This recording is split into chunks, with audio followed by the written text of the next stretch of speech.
वर्तमान में बिहार सरकार द्वारा जो सभी कोटि के शिक्षकों के स्थानांतरण और पदस्थापन हेतु नीति बनाई गई है और उसके क्रियान्वयन के लिए जो मार्गदर्शिका जारी की गई है, इस पर बिहार राज्य प्राथमिक शिक्षक संघ को घोर आपत्ति है। सबसे पहले पुरुषों के स्थानांतरण में 10 अनुमंडल की बात कही गई है। कम से कम 3 विकल्प देने की बात दिशा निर्देश में कही गई है, जो बिल्कुल ही गलत है। इसमें अधिकतम 2 या 3 प्रखंड का विकल्प लेना चाहिए या अपने नियोजन इकाई से बाहर स्थानांतरण और पदस्थापन करना चाहिए। और दूसरी सबसे बड़ी जो बात है वो है जो स्थानीय निकाय द्वारा नियुक्त शिक्षक सक्षमता परीक्षा पास किए हैं और उनका जो जिला मिला था विकल्प में, जो जिला आवंटित हुआ था, उस जिला में उनका पदस्थापन न करके उनसे भी 10 अनुमंडल का मांग किया जाना विकल्प में, ये बिल्कुल ही नियमावली और शिक्षा विभाग द्वारा तैयार किए गए अपने ही दिशा निर्देश का खुला उल्लंघन है। एक तो यह है, और दूसरी जो सबसे बड़ी बात है कि जो शिक्षक 10 साल, 12 साल, 14 साल से सेवा में हैं, प्रखंड शिक्षक, पंचायत शिक्षक के रूप में, और उन्हें जब विशिष्ट शिक्षक बनाया जा रहा है सक्षमता परीक्षा उत्तीर्ण होने के पश्चात, तो वहाँ की सेवा की गणना नहीं की जा रही है। और जो हाल फिलहाल में बिहार लोक सेवा आयोग द्वारा नियुक्त शिक्षक या अन्य भी तरह से जो नियुक्त शिक्षक हैं, उनसे भी वे कनीय हो जा रहे हैं। यह बिल्कुल ही उचित नहीं है। इसलिए मैं आपके चैनल के माध्यम से बिहार सरकार के शिक्षा विभाग से यह मांग करता हूं कि समग्र रूप से स्थानांतरण और पदस्थापन की नीति होनी चाहिए और सभी कोटि के शिक्षकों का वरीयता, वेतन संरक्षण और पदस्थापन में इस बात का ध्यान रखा जाना चाहिए कि शिक्षकों को अधिक असुविधा नहीं हो। अन्यथा एक बार पूर्व में भी ऐसा देखा गया था कि बिहार सरकार द्वारा मनमानी ढंग से शिक्षकों का स्थानांतरण किया गया था, तो बिहार राज्य की शिक्षा व्यवस्था ध्वस्त हो गई थी, चरमरा गई थी। तो वैसी स्थिति उत्पन्न न हो, इसलिए शिक्षा और शिक्षक हित में यह आवश्यक है कि सरकार स्थानांतरण और पदस्थापन नीति में, साथ ही स्थानीय निकाय द्वारा नियुक्त शिक्षक जो विशिष्ट शिक्षक होने जा रहे हैं, उनको जब से वे हैं स्थानीय निकाय के रूप में कार्यरत, उसी दिन से सेवा की गणना करते हुए वरीयता का लाभ दे। नहीं तो शिक्षक संगठन आंदोलन करने के लिए विवश होगा और इससे उत्पन्न स्थिति के लिए बिहार सरकार खुद जिम्मेवार होगी। मैं मनोज कुमार, उप महासचिव, बिहार राज्य प्राथमिक शिक्षक संघ। वर्तमान में बिहार सरकार द्वारा जो सभी कोटि के शिक्षकों के स्थानांतरण और पदस्थापन हेतु नीति बनाई गई है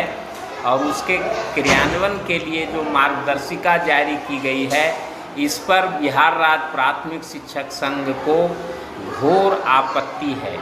सबसे पहले पुरुषों के स्थानांतरण में 10 अनुमंडल की बात कही गई है। कम से कम 3 विकल्प देने की बात दिशा निर्देश में कही गई है, जो बिल्कुल ही गलत है। इसमें अधिकतम 2 या 3 प्रखंड का विकल्प लेना चाहिए या अपने नियोजन इकाई से बाहर स्थानांतरण और पदस्थापन करना चाहिए। और दूसरी सबसे बड़ी जो बात है वो है जो स्थानीय निकाय द्वारा नियुक्त शिक्षक सक्षमता परीक्षा पास किए हैं और उनका जो जिला मिला था विकल्प में, जो जिला आवंटित हुआ था, उस जिला में उनका पदस्थापन न करके उनसे भी 10 अनुमंडल का मांग किया जाना विकल्प में, ये बिल्कुल ही नियमावली और शिक्षा विभाग द्वारा तैयार किए गए अपने ही दिशा निर्देश का खुल्ला उल्लंघन है। एक तो यह है, और दूसरी जो सबसे बड़ी बात है कि जो शिक्षक 10 साल 12 साल 14 साल से सेवा में हैं,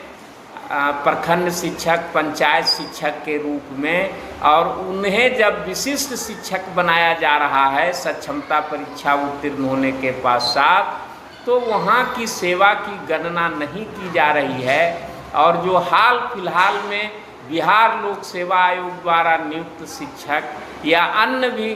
तरह से जो नियुक्त शिक्षक हैं उनसे भी वे कनीय हो जा रहे हैं, यह बिल्कुल ही उचित नहीं है। इसलिए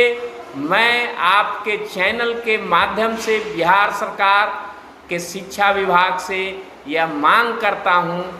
कि समग्र रूप से स्थानांतरण और पदस्थापन की नीति होनी चाहिए और सभी कोटि के शिक्षकों का वरीयता, वेतन संरक्षण और पदस्थापन में इस बात का ध्यान रखा जाना चाहिए कि शिक्षकों को अधिक असुविधा नहीं हो।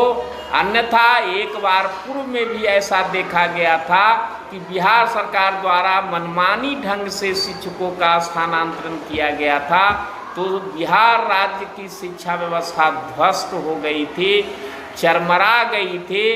तो वैसी स्थिति उत्पन्न न हो, इसलिए शिक्षा और शिक्षक हित में यह आवश्यक है कि सरकार स्थानांतरण और पदस्थापन नीति में, साथ ही स्थानीय निकाय द्वारा नियुक्त शिक्षक जो विशिष्ट शिक्षक होने जा रहे हैं उनको जब से वे हैं स्थानीय निकाय के रूप में कार्यरत, उसी दिन से सेवा की गणना करते हुए वरीयता का लाभ दे। नहीं तो शिक्षक संगठन आंदोलन करने के लिए विवश होगा और इससे उत्पन्न स्थिति के लिए बिहार सरकार खुद जिम्मेवार होगी। मैं मनोज कुमार, उप महासचिव, बिहार राज्य प्राथमिक शिक्षक संघ। वर्तमान में बिहार सरकार द्वारा जो सभी कोटि के शिक्षकों के स्थानांतरण और पदस्थापन हेतु नीति बनाई गई है और उसके क्रियान्वयन के लिए जो मार्गदर्शिका जारी की गई है, इस पर बिहार राज्य प्राथमिक शिक्षक संघ को घोर आपत्ति है। सबसे पहले पुरुषों के स्थानांतरण में 10 अनुमंडल की बात कही गई है। कम से कम 3 विकल्प देने की बात दिशा निर्देश में कही गई है, जो बिल्कुल ही गलत है। इसमें अधिकतम 2 या 3 प्रखंड का विकल्प लेना चाहिए या अपने नियोजन इकाई से बाहर स्थानांतरण और पदस्थापन करना चाहिए। और दूसरी सबसे बड़ी जो बात है वो है जो स्थानीय निकाय द्वारा नियुक्त शिक्षक सक्षमता परीक्षा पास किए हैं और उनका जो जिला मिला था विकल्प में, जो जिला आवंटित हुआ था, उस जिला में उनका पदस्थापन न करके उनसे भी 10 अनुमंडल